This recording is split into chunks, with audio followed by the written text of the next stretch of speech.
Alright, so this is the function families, chapter 1. So again, these notes are really important as our chapter 1 test, or I should say graphing project technically.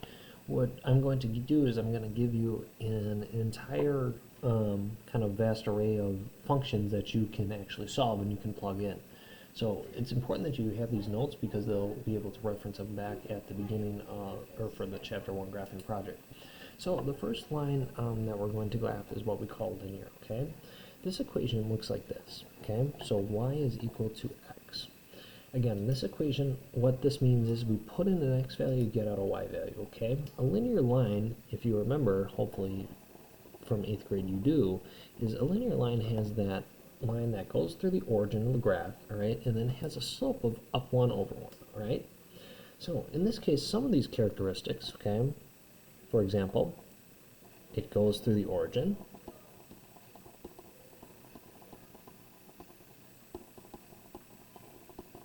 Again, or just that point 0, 0, if you will. All right. We also have a slope, okay, or, if you will, rise over run. Okay. And we also have a different way that we can write it too, which we call point slope form. Again, we'll get into this later, but you can write it as y minus y1 is equal to that slope of m and x minus x1. Okay? So again, these are just some different characteristics of what you can do. Again, you have a linear line. Hopefully you remember this a little bit more.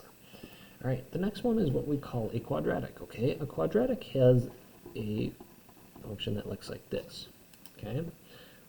A quadratic is the equation of y is equal to x squared, okay? X squared, all right, means that we have two x's that are being multiplied together. This graph looks something like this, okay?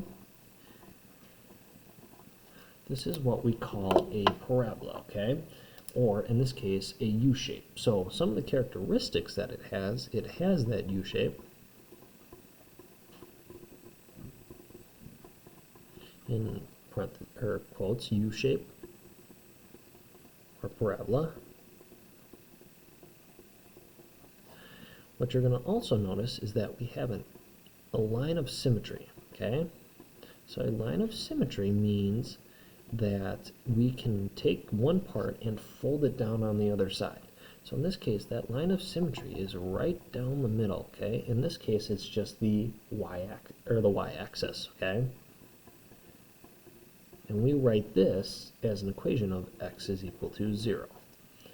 Okay, so that's our line of symmetry. And also, a parabola has what we call a vertex. A vertex is the highest or lowest point of a parabola. So in this case, that parabola has that vertex point at 0, 0. Okay, so that is what we have in terms of our quadratic. Our next one we have is what we call a square root function. A square root function has the equation of y is equal to the square root of x. Okay? And the square root of x, what it has is it starts at that 0, 0 point, and it kind of meanders very slowly up and kind of goes off to the right here. Okay? So the square root function, all right, has that graph. So in this case, characteristics of that square root function is it has an endpoint,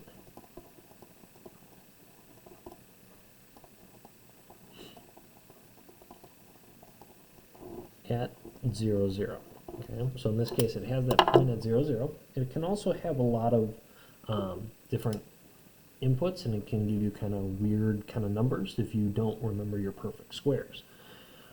Also, you can never have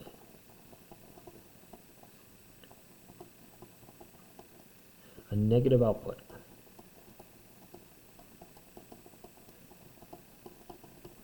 From a square root.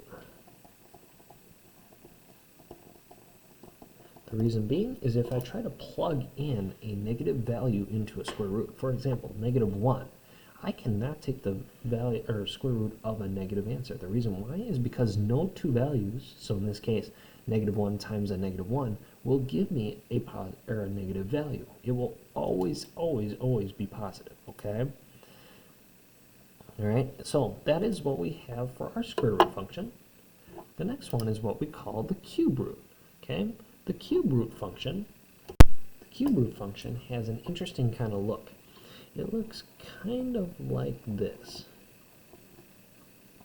So very similar to a square root, except now we also have a line that goes off to the left here. So in this case, our formula for it is y is equal to the cube root of x, okay? And what the cube root means is there's three numbers that I can multiply that will be the same, that will give me a cube. So in this case, the characteristics are, it does have a middle point,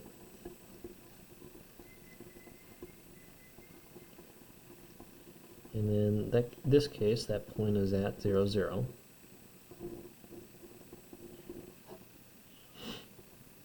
All right, and what you'll also notice is that we also have a other line that goes off this way. So we can have negative outputs from a cube root function.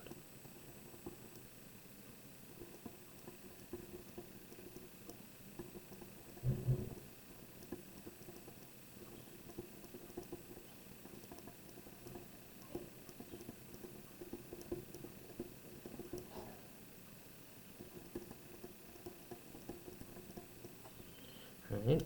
So very similar to what a square root is, except just with a different number. All right, bottom part here, this is what we call the absolute value. The absolute value has a form that looks like this. And in this case, what you're going to notice is what we call a V shape. So the absolute value function looks something like this, or equation. And in this case, what we're going to do is we're going to write, this also has a vertex,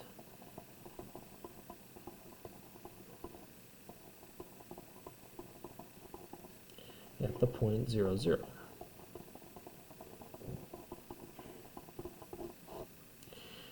All right, so that's one of them.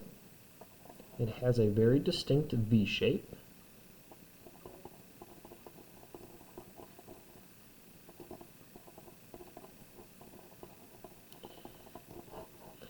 And also, all of our values from an absolute value will always be positive.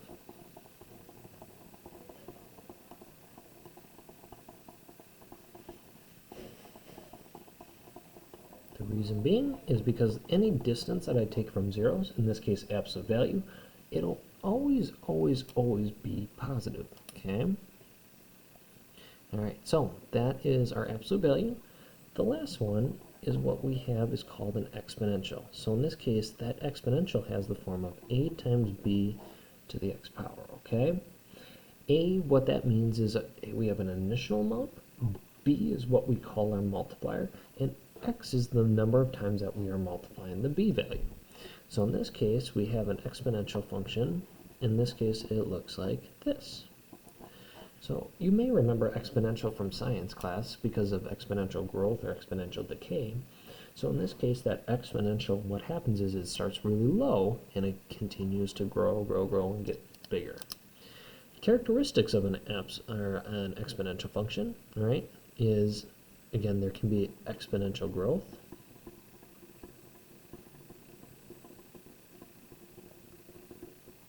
or decay. We will always have an initial amount,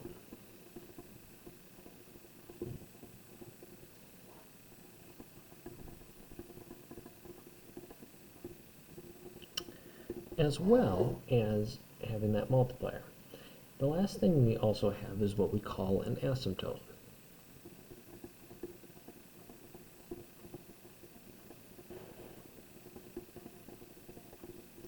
An asymptote is an imaginary line that the graph will get really close to, but never actually touch. So in this case, that value is at y is equal to 0.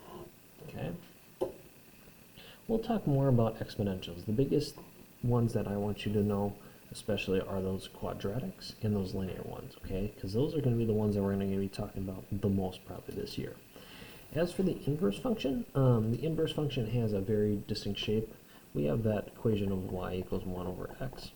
Right now, we're not going to worry about it, so you can go ahead and just kind of cross it off. Okay, it does not really matter for us. Again, we will talk about those later on, especially when you get into kind of higher level math.